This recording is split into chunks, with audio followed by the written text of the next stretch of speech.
Guys, for a long time, I've been wanting to make this video and to share with you. But thank goodness we're here today. And today I want to share with you the importance of this season in particular. If you're in the UK and you're wanting to get yourself in the NHS. Guys, this is a very, very important season, important time.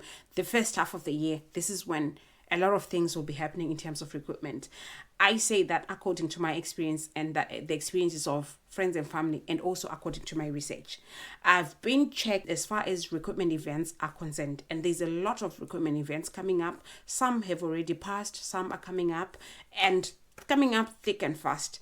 And I'll share with you throughout this video the significance of those recruitment events and why, if you've been trying to get yourself in the NHS, it's the easiest way to get into the NHS through recruitment event over any other means that you could have used. Guys, a big welcome to my YouTube channel. My name is Florence, and if you haven't subscribed to this channel, please do so. On this platform, we do talk about life in the UK, life in the diaspora. And for me, I'm a healthcare assistant, and I relocated to this country over 2 years ago. And I do love to talk about the health and care worker visa because that's how I came to the UK. So you do stay tuned if it's for you. So guys, today I want to share with you about NHS recruitment events. I know you could be a nurse, you could be a doctor, you could be a healthcare assistant, allied workers, physio, OT, radiographer, and things like that. And you've been wanting to get into the NHS. And obviously, the feedback that I always get is, oh, I've been trying, I've been making applications, I've made 70, 80, 100 applications with no success. Guys, stay tuned and listen here. So the first half of the year, obviously, people would have moved to other jobs, people would have done this and that, people would have been promoted, retirement and things like that. So it's a very busy year for recruitment this time of the year.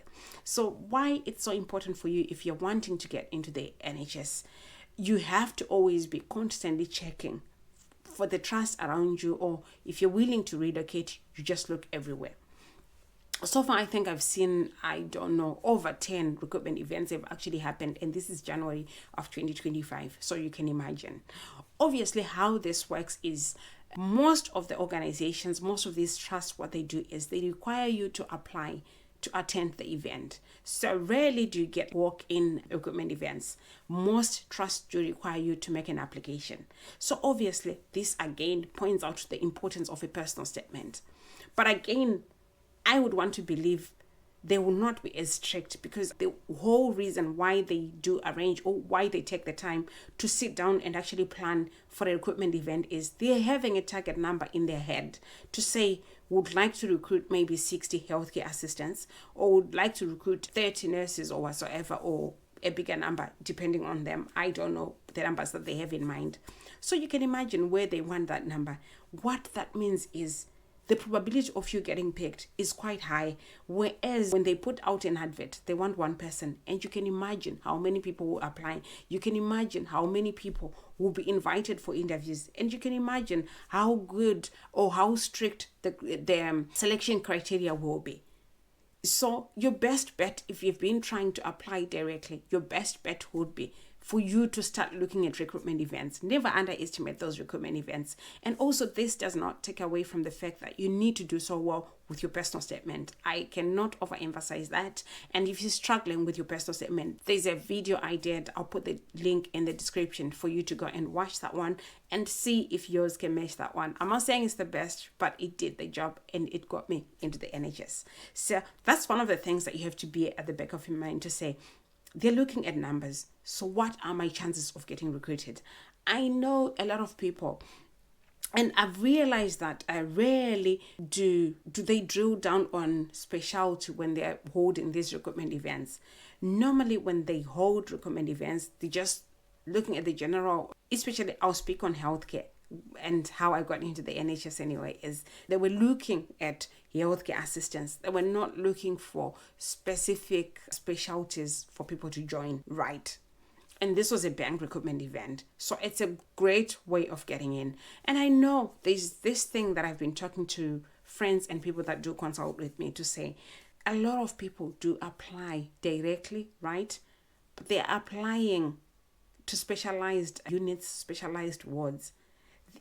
that really does reduce your chances of getting integrated into the system. Why? You find that when they put out those adverts, chances are they're looking for people with special skills, special qualifications. And unless you do have those, this is not to say I discourage it totally, but if you have got that experience, if you've got that qualification where probably you've done your NVQ level 3, you're quite knowledgeable, you've taken other courses in between like phlebotomy, things like that, then definitely you stand a chance. You've done a bit of your clinical skills, you do stand a chance. But if you were basic, how I got through to the NHS, I was just coming from a domiciliary background. I didn't have any NVQ whatsoever. So obviously I had to start from somewhere. I wouldn't have really stood a chance if I wanted to apply to specialized wards. When I talk about specialized wards, some people could ask wards like maternity, cardiology, renal unit, all those specialty units. And one other thing that I've realized is with these specialty units, they don't really need so many people because they are actually attending to a few people coming for appointments and things like that. So you're better off applying to maybe wards where they've got a running shift throughout the day, 24 hours a day. They've got so many patients. It's important as well that you do read your job application and you find out as much as you can about how many patients they have. That way they're looking for people. It's very important for you to drill down thus far. So that's the other important thing. Also, again, while we're still talking about recruitment events and things like that, there's this thing that is quite important. Never underestimate the amount of preparation that you need to put in towards it. This is in terms of how you prepare for the interview. Interviews do differ when it comes to recruitment events, so it's not a one size fits all. When I went, we did a group interview, then progressed to a stage where you would do a one-to-one interview. But I've actually had or got feedback from people who actually said, oh, when I went to that event or when I went to that interview, we were actually given pen and paper and required to write a bit of maths, English and things like that. So things are getting a bit extra nowadays. They are looking for the cream and the best. So it's not like we're saying when people go to recruitment events, they're just taking everybody. You need to do your work. You need to put in the best from you. You need to show up for the event, and that can increase your chances of getting incorporated. Also, guys, I've actually mentioned time and again the importance of volunteering, the importance of joining bank staff. This is quite important. This is very key experience that you need and that can set you apart from the rest. Never underestimate voluntary work. Go and volunteer to the trust near you. They're looking for people. They're desperate for people to actually be volunteering and giving a hand. And obviously, when you do that, you gain experience. Obviously, when you do that, you train yourself up. You get hands-on knowledge, hands-on experience. And also, again, I cannot do a video and talk about recruitment and not talk about the importance of building up your references and across board. One of the things that delays onboarding process, or one of the things that can actually limit people's chances of getting into the NHS, is the fact that they do not have references. They're not ready for it. We have spoken about personal statement. We have spoken about timing and when and how to apply. We have also spoken about preparing for interviews. But when all has been said and done, you cannot go into the NHS or be recruited without references. So as you are preparing for all these things, make sure your references are in place. I know this is a fact.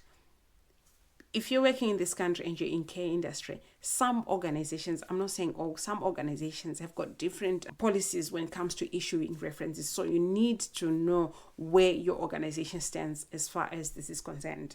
Why? That can make you better prepared. So where you realize my organization would require for me to hand in my notice before they can give me a reference, you need to start building your references elsewhere. And like I said, volunteering within the NHS is one great way of building those references. Also, get a second job. I'll do another video because I came across an article that was ran by Tulia where somebody was found working in a convenience shop when they were supposed to be on a skilled worker visa. That's not allowed in this country. So we will talk about that in our next video. Guys, if you haven't subscribed, please do so because you don't want to miss out on such important information, such important examples, such important things that you need to be wary of. So volunteering is another way of building your references. Because I know when I was applying, I used one reference from abroad where I used to work. I used two references actually from here where I used to work as a second job.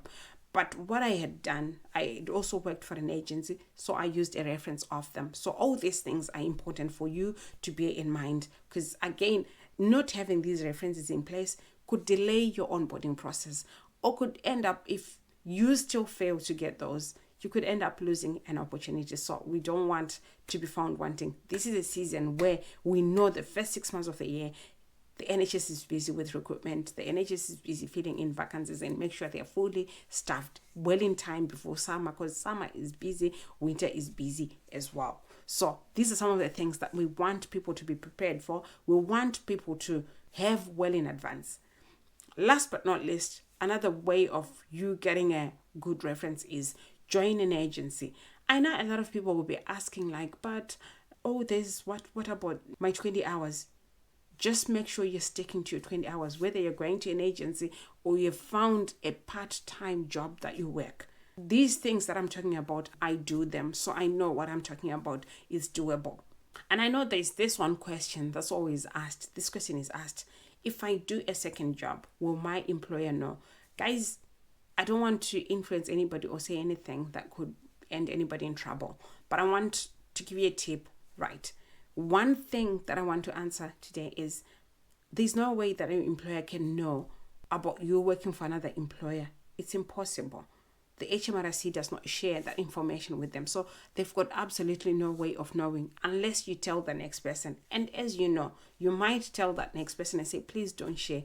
But as you know, if you couldn't keep it yourself, what guarantees do you have that the next person will keep it to themselves? So that's for you to decide what you want to do with that information. But definitely, our visa, the skilled worker visa, allows us, legally, we are allowed to work for a second employer for 20 hours. So legally, you haven't done anything wrong. You just have to make sure that you're managing your time well, you're managing your work well where you work. Because again, at the end of the day, we do not want to end up with conflicts of interest. We don't want to end up with you not being able to meet your contractual obligations as far as your visa is concerned. So guys, that's all I had for you today, and I wish you well as you apply, and I wish to see you. If you're thinking career progression, then definitely the NHS is the place to be. I cannot think of anywhere else where you could actually see light in terms of career progression, upgrading and everything else. I know you can do it through other very good employers, very good organizations, but I'm rooting for the NHS because there's so much opportunities everywhere. You could be wanting to go clinical,